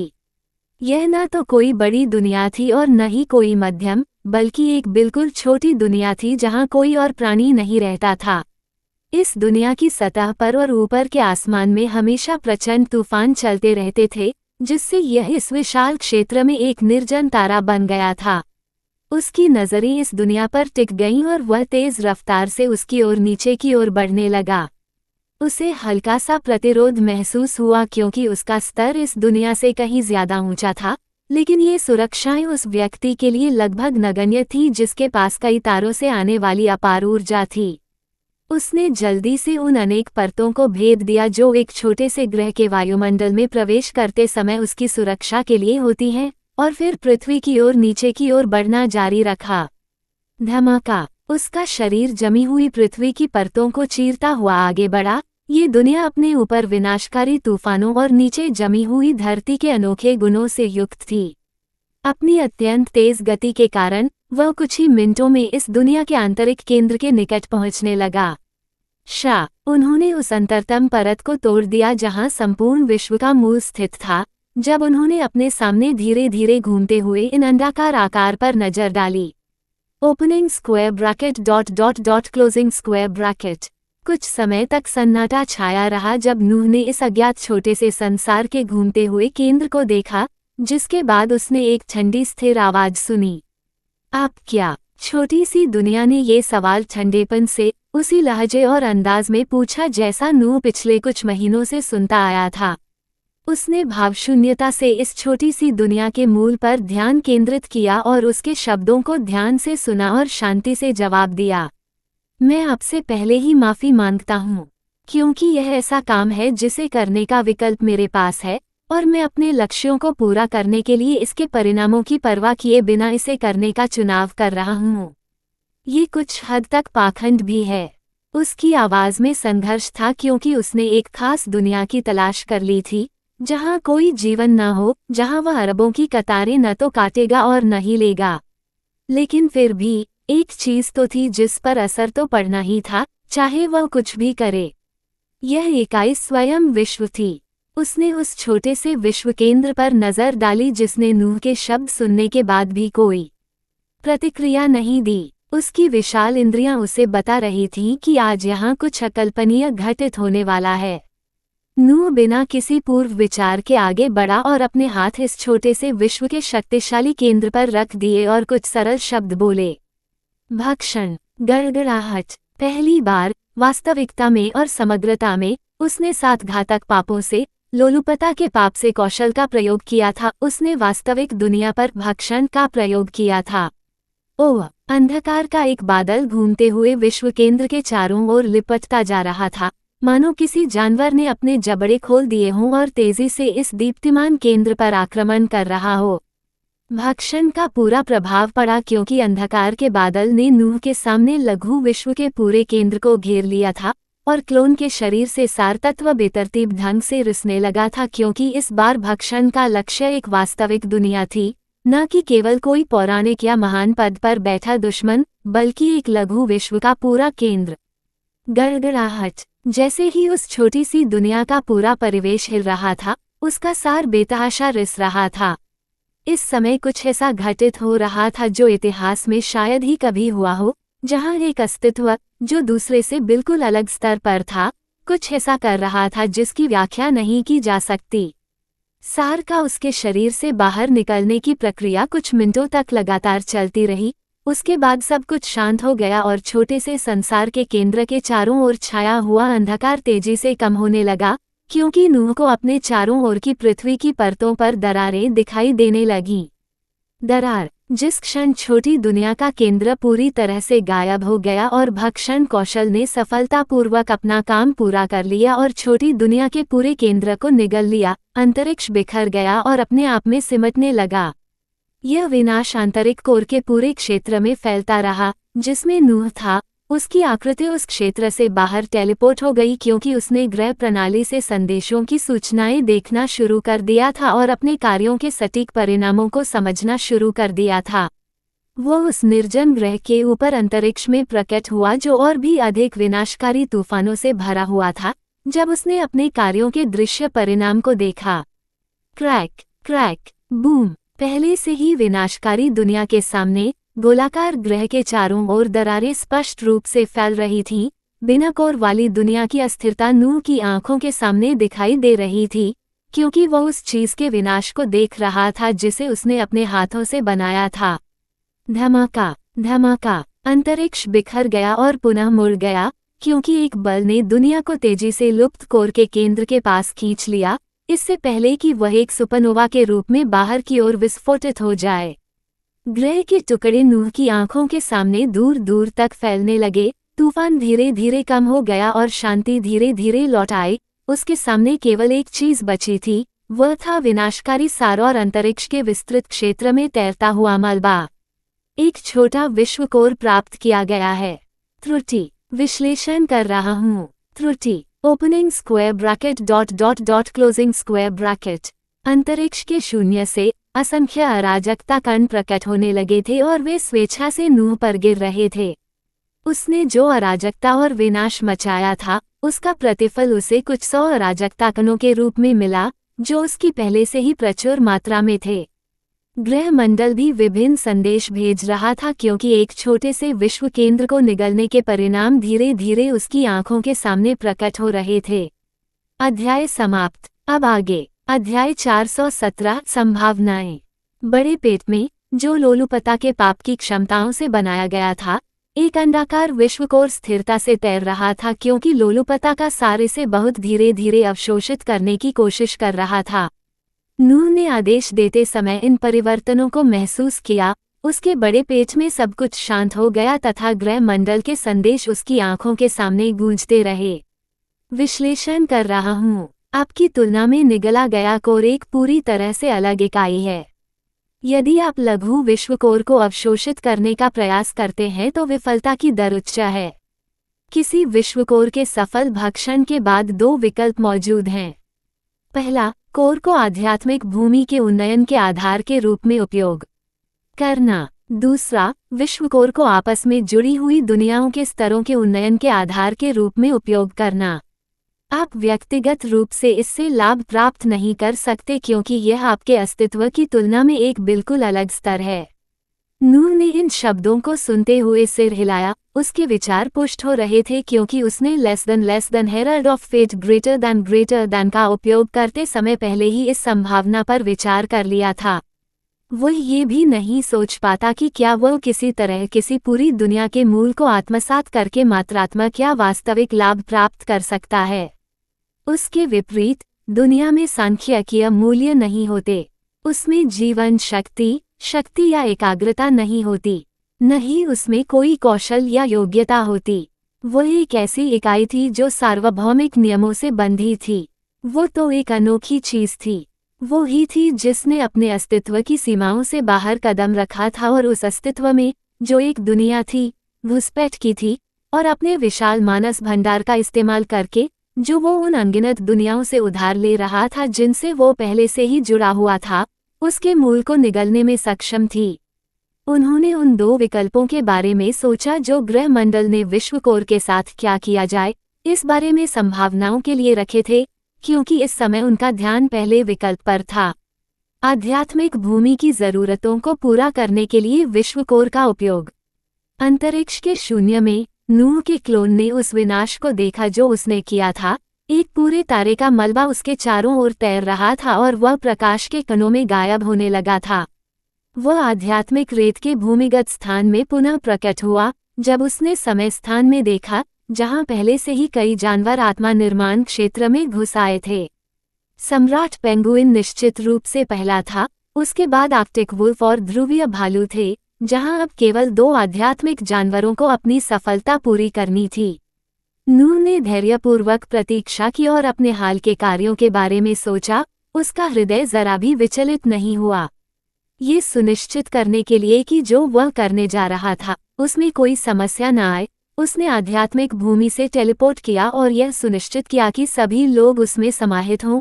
उसने अग्नि के शिष्य की विरासत को धारण करने वाले प्राचीन आसन को पीछे छोड़ दिया, क्योंकि उसने आध्यात्मिक भूमि को अपने शरीर पर रखने के लिए लंगर का उपयोग किया था, जहां से वह ज्वालामुखी पर्वत से एक बार फिर गायब हो गया। इस बार जब वो पुनः प्रकट हुआ, तो वह वास्तव में प्राचीन रक्त जगत के निकट था, जो प्रकाश और अंधकार के बीच के संगम पर स्थित था। यह एक ऐसा क्षेत्र था जिसके बारे में उसे पता था कि बहुत कम प्राणी वहां से गुजरेंगे, क्योंकि उसने इस आध्यात्मिक भूमि को अंतरिक्ष की विशालता में फैलाया था और इसे अपने पूर्ण आकार में खिलने दिया था। आध्यात्मिक भूमि जिसे कई स्तरों पहले एक तैरता हुआ शहर माना जा सकता था, अब अपने आप में एक देश कही जा सकती है। नूह हमेशा आध्यात्मिक भूमि के आकार नियमन की विशेषता के साथ खिलवाड़ करता था, इसलिए उसने पिछले कुछ महीनों में इसे कभी भी अपने पूरे आकार में नहीं खिलने दिया, और जैसे जैसे वह आगे बढ़ता गया, आध्यात्मिक भूमि लगभग हमेशा छोटी होती गई। इस बार वह अंतरिक्ष की विशालता में था और उसने आध्यात्मिक भूमि को 8वें स्तर पर उसके आकार तक स्वतंत्र रूप से पहुंचने दिया। जैसे जैसे नूह की आकृति धीरे धीरे चींटी के आकार की होती गई, विशाल तैरता हुआ भूभाग और भी विस्तृत होता गया। आध्यात्मिक भूमि का विस्तार होता रहा, जबकि वह उसके विशाल आकार को देखने के लिए और पीछे हटता गया। जब उन्होंने कुछ त्वरित गणना की, तो पाया कि यह अद्भुत भूभाग, जो अपने विशाल सफ़ेद रंग को धारण किए हुए था तथा अभी भी अपने नाम जमे हुए पठार आध्यात्मिक भूमि को बरकरार रखे हुए था, लगभग 1000 मील आकार का था। यह एक भूभाग था जो पशु जगत के जमे हुए साम्राज्य में प्राप्त हुआ था। उस समय ये भूभाग केवल कुछ दसियों मील लंबा था, यानी जमे हुए साम्राज्य के पास आकाश में तैरता हुआ। तथापि अब आध्यात्मिक भूमि का आकार 1000 मील से अधिक हो गया था, और जैसा कि नूह ने उम्मीद की थी, 9वें स्तर तक उन्नयन के बाद, जिसके लिए वास्तव में एक छोटे से विश्व के केंद्र की आवश्यकता थी, यह आध्यात्मिक भूमि और भी बड़ी होने वाली थी। गड़गड़ाहट। उसने आध्यात्मिक भूमि प्रबंधन पर नजर डाली। उसने देखा कि अपग्रेड शर्तों के तहत जानवरों की संख्या 10 तक पहुंचने के लिए रंग हरा हो गया था। एक छोटे विश्वकोर की आवश्यकता के लिए भी यह हरा हो गया था।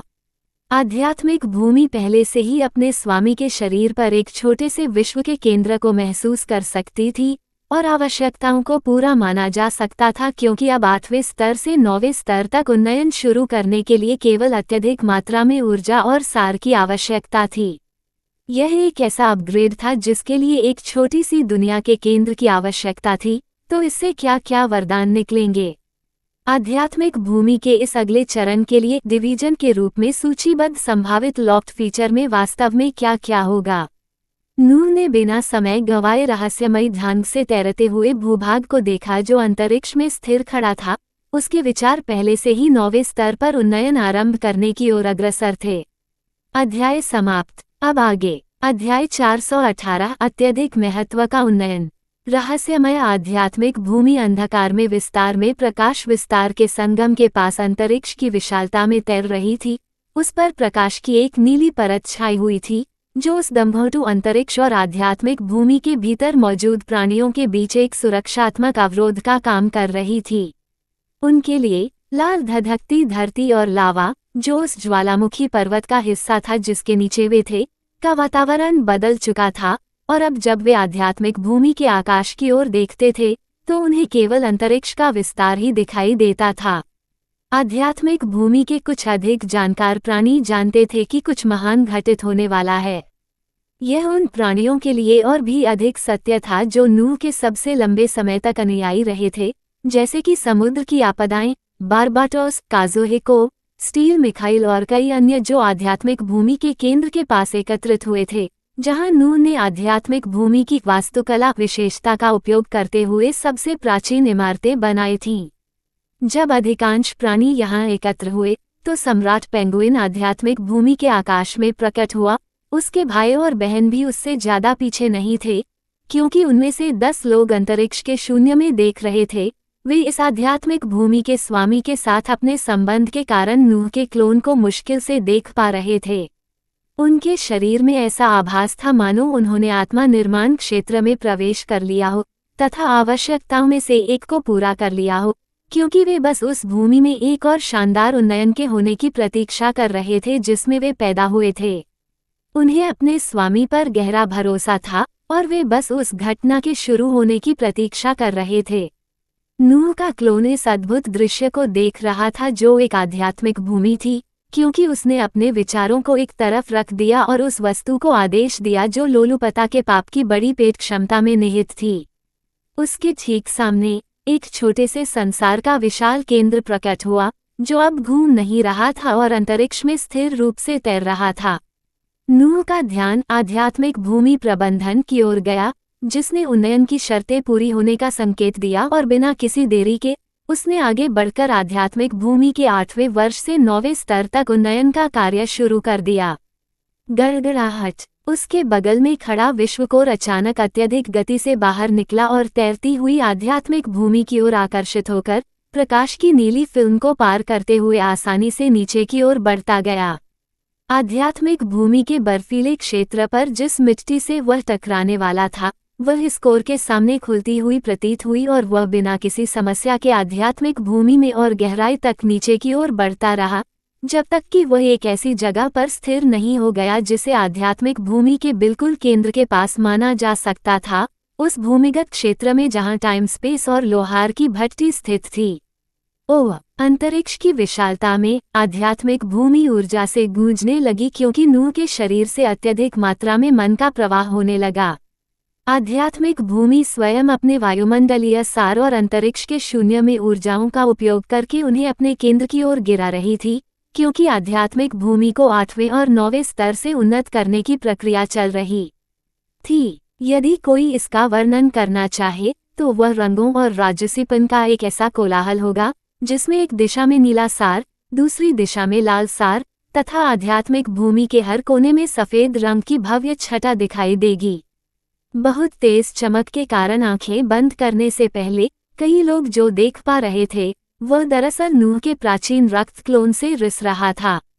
यह इतनी तेजी से निकल रहा था कि कोई भी उस चमकते नीले रंग को साफ देख सकता था जो विशाल आध्यात्मिक भूमि की ओर नीचे उतर रहा था। नूह ने बस एक माध्यम की तरह काम किया क्योंकि वह इस समय 100% जानता था कि वह एकमात्र ऐसा प्राणी है जो दूर से भी ऐसा कुछ करने की संभावना रखता है, और इसके लिए जो मन की आवश्यकता थी वह शायद नोवस गैलेक्सी में शक्ति के शिखर के निकट पहुंचने वाले लोग ही प्रदान कर सकते थे।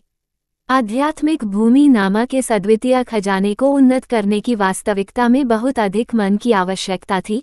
जब उसने स्टील मिखाइल और काजोहे या इंपीरियल फीनिक्स जैसे लोगों को देखा जिनके पास अपनी आध्यात्मिक भूमि थी, तो वह निश्चित रूप से जानता था कि वे कभी भी उस स्तर पर अपने स्तरों को उन्नत नहीं कर पाएंगे जिस पर वह वर्तमान में काम कर रहा था। वे कभी भी विश्व के केंद्र पर अपना हाथ नहीं जमा पाएंगे, न ही वह प्रचुर ऊर्जा प्रदान कर पाएंगे जो उन अनेक तारों के भंडार से निकल रही थी जिनसे वह जुड़ा हुआ था। इससे उसे उन सभी बातों के बारे में सोचने का मौका मिला जो उसे यहाँ तक ले आई। कैसे दानव लोक के दानवों द्वारा कब्जा की जा रही पशु लोक उसकी दूसरी दुनियाओं की यात्रा का कारण बनी और कहाँ से उसकी यात्रा शुरू हुई। दानवों के आक्रमण से लेकर दानवों से लड़ने के लिए पशु लोक में प्रवेश करने और इस प्रक्रिया में आध्यात्मिक भूमि पर कब्जा करने तक, उसने उन सभी घटनाओं के बारे में सोचा जिनके कारण उसे यह अनोखा खजाना प्राप्त हुआ, और उसके बाद से जो कुछ हुआ वह सब कुछ भाग्य के हाथों में ही प्रतीत हो रहा था। ऐसा प्रतीत होता था कि वह एक विलक्षण प्राणी था जो वर्तमान में जो कुछ कर रहा था उसे करने के लिए अनेक कठोर शर्तों को पूरा करता था, क्योंकि घटनाओं का एक संयोगवश समूह ही था जिसके कारण ये सब हुआ। इस स्तर पर उन्होंने अपने साथ घटित हुई अनेक घटनाओं का मूल्यांकन किया तथा सोचा कि उनमें से कितनी घटनाएं उनके निर्णयों और कार्यों पर आधारित थीं तथा कितनी घटनाएं भाग्य के अज्ञात हाथ से संचालित थीं। उसने खुद से एक ऐसा सवाल पूछा जो एक युद्ध राजकुमारी के दिल में हमेशा से था। आखिर किस्मत ने उसके लिए क्या लिखा था?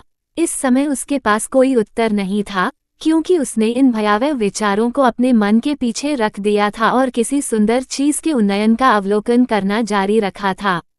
उन्होंने प्रत्यक्ष रूप से उस तैरते हुए भूभाग को, जो आध्यात्मिक भूमि थी, लगातार विस्तृत होता हुआ देखा। उसका आकार 1000 मील से बढ़कर 1500 मील और फिर 8वें स्तर पर स्थित मूल आकार से दोगुना होकर 2000 मील हो गया। जब वो सभी दिशाओं में लगभग 2000 मील तक पहुंच गया तो प्रकाश और भी तेजी से उसकी ओर आने लगा। उसके चारों ओर फैली प्रकाश की नीली पतली परत जैसे जैसे निर्माण के चरमोत्कर्ष पर पहुंचती गई और भी प्रबल होती गई। गड़गड़ाहट। इस समय तैरती हुई आध्यात्मिक भूमि के गोलाकार आकार से नीली रोशनी का एक विस्फोट निकला जो चारों दिशाओं में फैल गया। यह एक ऐसी रोशनी थी जो किसी भव्य, किसी सुंदर चीज के पूरा होने की घोषणा कर रही थी। यहाँ तक कि नूह की आंखें भी उस रोशनी से पूरी तरह अंधी हो गई थीं। उसके बाद उसकी आंखें उस भव्य आध्यात्मिक भूमि पर दृष्टि डालने के लिए खुली, क्योंकि उसने देखा कि अब उसमें प्रकाश की एक और भी अधिक प्रबल सुरक्षात्मक परत थी। उसकी भव्यता अंतरिक्ष के शून्य में स्थिर रूप से खड़ी थी, क्योंकि इस समय उसने चौंककर कुछ ऐसा सुना जो केवल आध्यात्मिक भूमि के केंद्र से ही आ सकता था। नमस्ते गुरुजी। इस आवाज को सुनते ही नूह की आंखें चौड़ी हो गईं, उसकी निगाहें आध्यात्मिक भूमि पर केंद्रित हो गईं और कई परतों को भेदते हुए वह आवाज का अनुसरण करते हुए इस तैरते हुए भूभाग के ठीक केंद्र तक पहुंच गया, जहां उसने अब एक शक्तिशाली चमकदार नीले कोर को धीरे धीरे घूमते हुए देखा। वह आवाज जो उसने अपने मन में सुनी थी, ठीक इसी स्थान से आ रही थी। पिछले दिनों में पहली बार जब से नूह को नरकीय प्रभु की उपाधि मिली थी, उसने पाया कि इस नई परिस्थिति का सामना करते समय उसके चेहरे पर सचमुच मुस्कान थी। उसकी अभिव्यक्ति वास्तव में आनंदित थी, क्योंकि उसने महसूस किया कि जमे हुए पठार की आध्यात्मिक भूमि से एक चेतना प्रकट हुई थी, जैसे ही उसने एक छोटे से संसार के मूल को अवशोषित किया और 8वें से 9वें स्तर पर उन्नत हुई। यह आवाज उस छोटे संसार की आवाज से भी बहुत मिलती जुलती थी जिससे उसने मूल प्राप्त किया था। इसके अलावा इस तैरते हुए भूभाग के लिए हमेशा से इस्तेमाल किए गए प्रबंधन कौशल के तहत उन्होंने आध्यात्मिक भूमि से आध्यात्मिक दुनिया में शब्दों का परिवर्तन देखा था। ... विस्मयादिबोधक चिन्ह विस्मयादिबोधक चिन्ह विस्मयादिबोधक चिन्ह। अध्याय समाप्त। अब आगे अध्याय 419। एक प्रबंधक। अंतरिक्ष के शून्य में एक रहस्यमयी तैरता हुआ भूभाग आश्चर्यजनक रूप से स्थित था, जिसका आकार छोटे संसारों के आकार के करीब था। अतीत में इसे आध्यात्मिक भूमि कहा जा सकता था, लेकिन वर्तमान में इसे आध्यात्मिक विश्व के नाम से जाना जाता है। नूह के प्राचीन रक्त क्लोन ने इस चमत्कार पर नजर डाली और अपने मन में रोबोट जैसी आवाज का जवाब दिया। तुम हो आध्यात्मिक दुनिया का सार। आपकी अनुमति से मैं इसके कई कार्यों की देखरेख करूंगा, शहरों और देशों को डिजाइन करने में सक्षम होऊंगा, साथ ही आध्यात्मिक दुनिया प्रबंधन के अंतर्गत अन्य सभी विशेषताओं का उपयोग करके लोहार की भट्टी में शिल्पकला या विधि स्थानों को डिजाइन करूंगा। आध्यात्मिक दुनिया के उन्नयन के बाद उसके सामने खुल रही अद्भुत स्थिति का अन्वेषण करते हुए उसके मन में एक अद्भुत उत्तर आया। उसने उस कौशल पर नजर डालते हुए, जिसका नाम बदलकर आध्यात्मिक विश्व प्रबंधन कर दिया गया था, सिर हिलाया। आध्यात्मिक विश्व प्रबंधन। जमे हुए पठार 9 जानवर FXXX, AXXX, DXXX, CXXX, BXXX, EXXX, SXXX, Epic 15,285, Legendary 6,613, Mythical 3,163, Phantasmal 749, Transcendent 242, Saint 42, Void 21, Soul -10।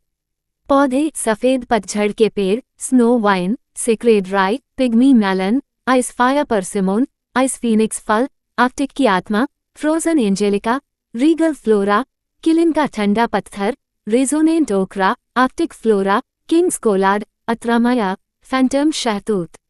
रोपण के लिए उपलब्ध फायर स्टार्टर, फ्रीजेड एप्पल।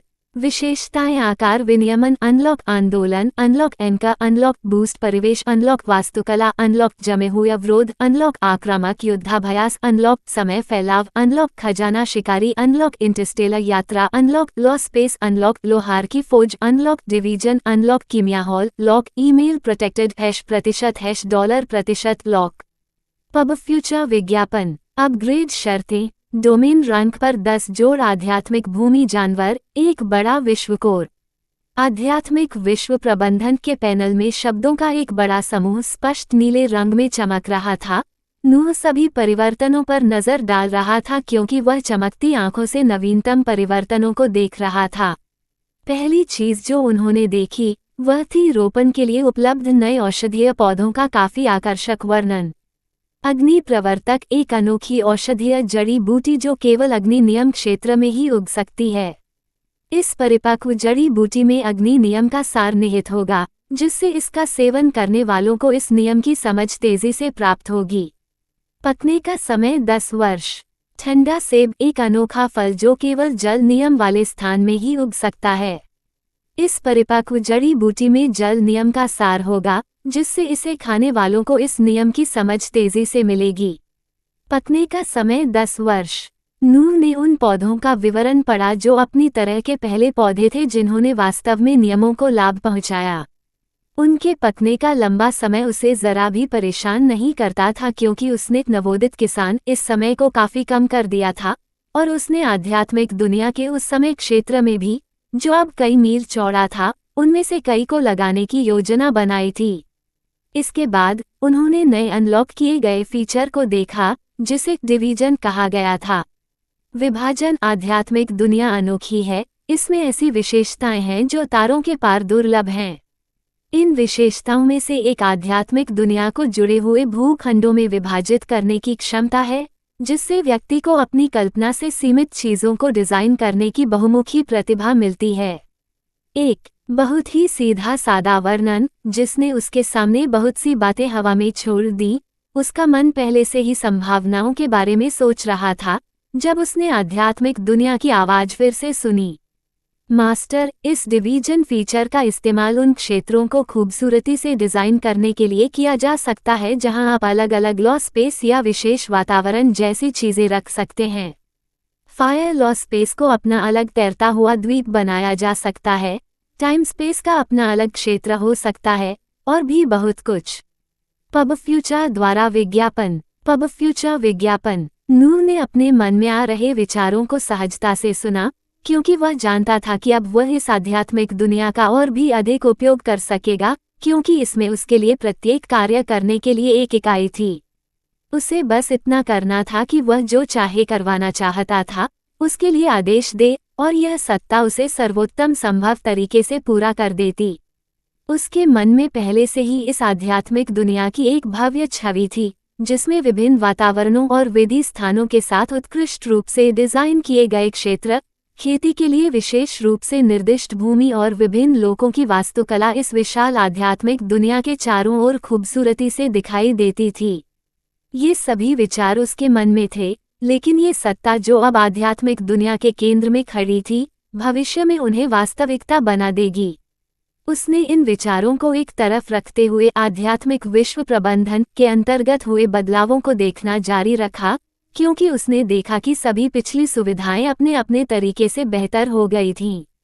उसने लॉ स्पेस सुविधा के अंतर्गत हुए उन्नत बदलावों पर नजर डाली, क्योंकि अभी केवल भाग्य और अराजकता वाले स्थान ही बंद दिख रहे थे। कानूनी स्थान विशिष्ट नियमों की उच्च सांद्रता वाले क्षेत्र बनाए जा सकते हैं, जिससे उन सभी को समझने की गति बढ़ जाती है जो इसके भीतर साधना करते हैं। वर्तमान में अनलॉक किए गए स्थान जल, अग्नि, पृथ्वी, वायु, समय, स्थान, प्रकाश, अंधकार। लॉक किए गए स्थान भाग्य, अराजकता। ऐसा लग रहा था कि आध्यात्मिक दुनिया के लिए स्तरों का अगला उन्नयन तब होगा जब वह भाग्य और अराजकता स्थान बना पाएगा, जिससे भाग्य रेखाओं और अराजकता कणों को संघनित करने की उसकी गति में काफी सुधार हो जाएगा।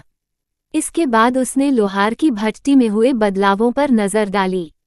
लोहार की फौज अनलॉक की गई विशेषताएं, फौज परिष्कृत मरम्मत नुस्खा डिजाइन। लॉक की गई विशेषताएं, विकसित। एक नई सुविधा अनलॉक की गई थी, इस बार रेसिपी डिजाइन। नुस्खा डिजाइन आध्यात्मिक विश्व मास्टर आइटम ब्लूप्रिंट डिजाइन कर सकते हैं, जिसे फौज आवश्यक सामग्रियों के साथ फौज करने से पहले व्यवहार्यता का विश्लेषण कर सकता है। उसके सामने एक सरल स्पष्टीकरण रखा गया, जिससे उसे और भी अधिक विचार करने को मिले, क्योंकि वह जानता था कि आने वाले दिनों में वह अपने हाथों में मौजूद सभी कार्यों के कारण बहुत व्यस्त रहेगा। आखिरी चीज जिस पर उसने गौर किया वह थी 10वीं श्रेणी में अपग्रेड करने की शर्तें, जिसमें अगली श्रेणी तक पहुंचने के लिए पिछली बार की तरह ही जानवरों की संख्या की जरूरत थी, लेकिन साथ ही एक बड़े विश्व केंद्र की भी जरूरत थी। यह एक बहुत ही कठिन शर्त थी, क्योंकि ऐसा कोई बड़ा विश्व ढूंढना लगभग नामुमकिन था जो निर्जन हो और जिसमें अरबों की संख्या में कोई भी प्राणी न रहता हो। ऐसा इसलिए था क्योंकि किसी भी दुनिया के उस चरण तक पहुंचने की संभावना तभी होती थी जब वह अपने प्राणियों के भाग्य के कारण उस अवस्था तक पहुंचती थी, अगर वह शुरुआत में ही उस अवस्था में न पहुंची हो। इसका मतलब था कि जब उसे एक विशाल दुनिया के मूल की खोज करने का समय आता तो उसे रचनात्मक होना पड़ता, वरना कुछ भयानक कर बैठता। लेकिन उन्होंने इन सभी विचारों को भविष्य के लिए छोड़ दिया और वर्तमान में अपने कार्य पर ध्यान केंद्रित किया। इस अद्भुत नए उन्नत आध्यात्मिक जगत में उन्हें कई चीजों की खोज करनी थी और वे अराजकता और भाग्य की द्वैत साधना भी शुरू करना चाहते थे, जहां उन्होंने भाग्य पर ध्यान केंद्रित किया और भाग्य रेखाओं की संख्या को 26,000 से बढ़ाकर और बढ़ा दिया।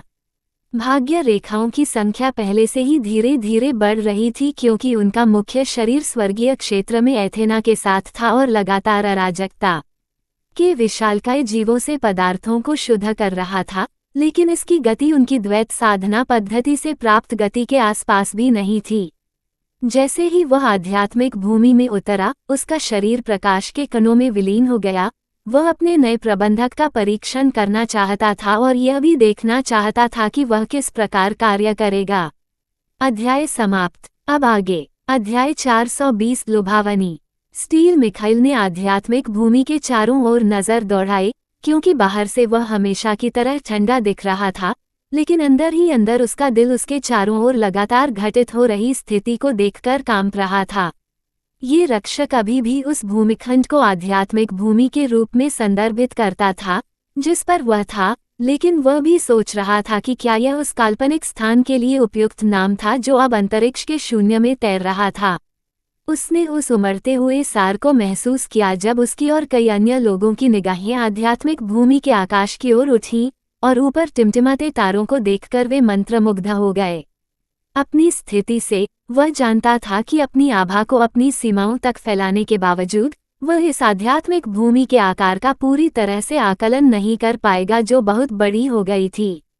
इसमें अग्नि के नियम से भरे उस क्षेत्र का उल्लेख नहीं किया गया था जिसने उन्हें विरासत प्राप्त करने के बाद अग्नि मूल कोर को संघनित करने की अनुमति दी थी, जिसके लिए नूह ने उन्हें बहुत पहले ही प्रेरित किया था। स्टील मिखाइल ने सोचा कि एक समय तो वह खुद को उसके बराबर ही समझता था। अब वह इतना दूर लग रहा था कि उसे समझ ही नहीं आ रहा था कि उससे किस तरह बात करे। उसने जो तेज सांसें छोड़ी उससे वह अजनबी सा लग रहा था, मानो धन्य साम्राज्य में पहली बार मिलने के बाद से बिल्कुल अलग इंसान हो। इससे पहले उसने इस प्राणी को एक अधिक शक्तिशाली शिकारी के रूप में देखा था जो राक्षसों को पीछे धकेलने के लिए बहुत आवश्यक सहायता प्रदान करता था, लेकिन तब से वह जो कार्य करता रहा उसने उसके जैसे सभी लोगों को आश्चर्यचकित करना तथा उनके सामान्य ज्ञान को तोड़ना जारी रखा। उसने जो कुछ किया वह इतना हास्यास्पद था कि यदि वह 4 महीने पहले की घटनाओं के बारे में खुद को बताता तो वह हंसता और उन्हें झूठ बताकर खारिज कर देता। इस प्राणी की आध्यात्मिक भूमि में न जाने कितने द्वार थे जो कई दुनियाओं से जुड़े थे, और किसी तरह वह नीचे उतरा था या अपनी सेनाएं इन दुनियाओं में भेजकर उन्हें अधीनता में ले आया था। इस अद्भुत तैरती हुई भूमि के अलावा वह उनकी आकाशगंगा के सबसे शक्तिशाली प्राणियों की श्रेणी में प्रवेश कर सकता था और उनके बीच सहजता से रह सकता था और एक ऐसे क्षेत्र में प्रवेश कर सकता था जिसकी उनकी कल्पना भी नहीं की जा सकती थी। वह वैम्पायर प्रोजेनिटर की रक्त रेखा जैसी कुछ गुप्त चीज भी हासिल करने में सक्षम था, जहां उसने वैम्पायर की अन्य रक्त रेखाओं को अपने और कई अन्य लोगों के लिए कुछ भी नहीं के रूप में साझा किया। उसके हाथ इतने व्यस्त थे कि उसने बस एक पोर्टल बनाया जो उनके छोटे नीले ग्रह को एक प्राचीन रक्त दुनिया नामक एक प्रमुख दुनिया से जोड़ता था, जिसमें अपने स्वयं के अनूठे और अद्भुत अवसर थे। इस प्राणी के इर्द गिर्द इतनी सारी चीजें घटित हो रही थीं कि यदि मिखाइल अतीत में खुद से यह बात कहता तो उसे विश्वास नहीं होता। और अब इस नए प्रयास में उसकी आध्यात्मिक भूमि एक बार फिर एक नए स्तर पर पहुंच गई है, क्योंकि मिखाइल को एक अजीब सी अनुभूति हो रही है। उसे लग रहा था कि जिस जमीन पर वह खड़ा है वह उन दुनियाओं से बिल्कुल अलग नहीं है जहां उसे नूह की वजह से जाने का मौका मिला था। इस विचार ने उसे वास्तव में डरा दिया, क्योंकि इस आध्यात्मिक भूमि के एक विश्व होने के निहितार्थ बहुत भारी थे जिसे वह अभी पूरी तरह से समझ नहीं पा रहा था।